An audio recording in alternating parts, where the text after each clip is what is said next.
오늘은 눈 밑의 4가지 유형과 각 유형별로 맞춤 수술 전략을 완전히 공개하도록 하겠습니다. 안녕하세요. 시간을 되돌리는 의사 성형외과 전문의 김원옥입니다. 오늘은 눈 밑에 대해서 관심 있는 분이라면 정말 중요한 내용을 가져왔습니다. 바로 눈 밑 유형별로 하안검 수술 전략을 소개해 드릴 건데요. 사실 눈 밑은 사람마다 완전히 다른 유형을 가지고 있습니다. 그런데 많은 병원에서는 이 유형을 제대로 구별을 하지 않고 다 똑같은 방식으로 수술하다 보니 결과에 있어서 실패하는 경우가 많습니다. 오늘은 눈 밑의 4가지 유형과 각 유형별로 맞춤 수술 전략을 완전히 공개하도록 하겠습니다. 이 영상 하나면은 내 눈밑이 어떤 유형이고 또 어떤 수술이 필요한지 명확하게 알 수 있을 겁니다. 그럼 시작하겠습니다. 먼저 눈 밑의 유형은 크게 4가지 타입으로 구별됩니다. 그리고 이 수술 계획은 각 타입별로 또는 조합된 방법으로 수립을 하게 되는데요. 하나씩 자세히 설명을 드리도록 할게요. 첫 번째 유형은 지방주머니의 불룩함이 굉장히 많이 보이는 경우입니다. 이 경우에는 중년의 나이에도 불구하고 피부와 근육의 처짐 상태는 다소 양호한데 지방주머니만 불룩 튀어나와 있는 타입입니다. 이분의 케이스가 대표적인데요. 이런 유형의 수술은 어떻게 하느냐? 수술 전략은 이렇습니다. 첫 번째로 이 눈물고랑과 광대인대를 굉장히 광범위하게 박리를 해줍니다. 지방주머니를 주변 구조물들과 완전히 박리를 해서 지방주머니가 최대한 멀리까지 움직일 수 있도록 이동성을 극대화를 시키게 됩니다. 이 지방주머니를 최대한 골고루 넓게 펼쳐주는 방식에 초점을 집중합니다. 이렇게 하면은 불룩했던 지방을 자연스럽게 눈물고랑을 충분히 다 메꿔주면서 매끄러운 눈밑을 완성할 수가 있게 되는 겁니다.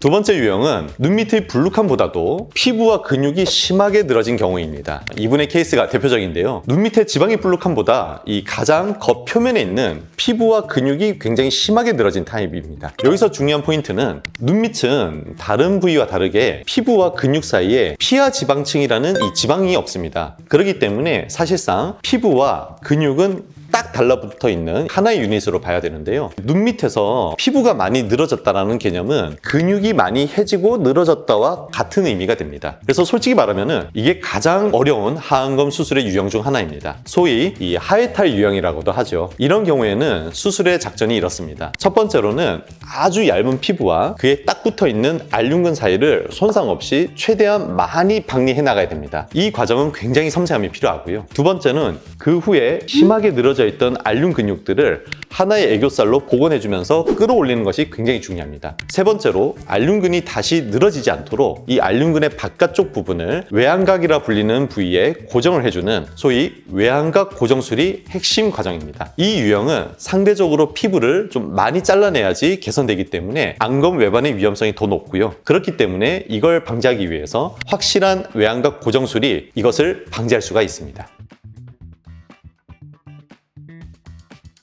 세 번째 유형은 이 중안면부가 처져 있는 경우입니다. 먼저 이 중안면부의 구조를 이해하실 필요가 있는데요. 이 중안면부는 크게 눈밑 지방, 광대 지방, 팔자 지방 이렇게 3개층의 지방이 있습니다. 근데 이게 나이가 들면서 이 3개의 지방층 부위가 각각 처지면서 여기에 Y자의 고랑이 발생하고 처짐이 발생하고 전반적으로 우울한 인상이 되시는 거죠. 이런 경우에는 수술 전략이 이렇습니다. 첫 번째로 눈 밑의 지방은 재배치 과정을 통해서 아래로 펴서 평평하게 만들어주고요. 그 다음에 이 광대 지방과 팔자 지방은 아나골이라 불리는 눈 밑뼈의 경계까지 양쪽에서 끌어올려주는 중안면 리프팅을 함께 해주게 됩니다. 그러면 어떤 결과가 나오느냐? 수술 후에는 눈 밑에서 앞볼까지 자연스럽게 볼륨이 Y자 고랑에서 회복이 되면서 훨씬 웃거나 평소에 보일 때 생기 있어 보이는 모습이 됩니다.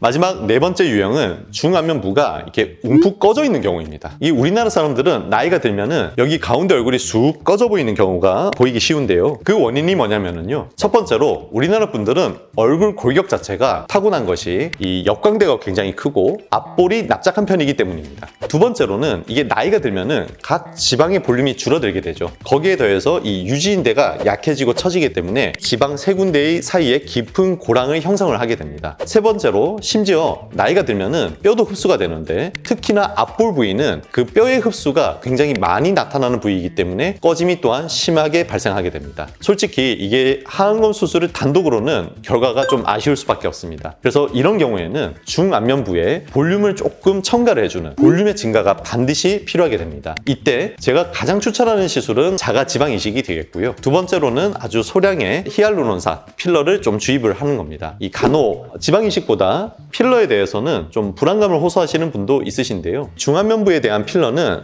양이 소량만 필요하면서도 또 역설적으로 필러이기 때문에 마음에 안 들거나 문제가 있는 경우에는 즉시 녹여서 없앨 수 있는 장점이 있습니다. 하지만 시중에 굉장히 유행하고 있는 콜라겐 부스터나 그 밖에 다른 제재들은 저는 아직 추천하고 있지는 않습니다. 왜냐하면 이것의 이 장기적인 안정성에 대해서 조금 더 지켜볼 필요가 있고요. 수술을 하고 나서 주입량에 따라서 볼륨이 얼만큼이 나타나는지에 대해서 수술하는 입장에서는 예측이 굉장히 어렵기 때문입니다.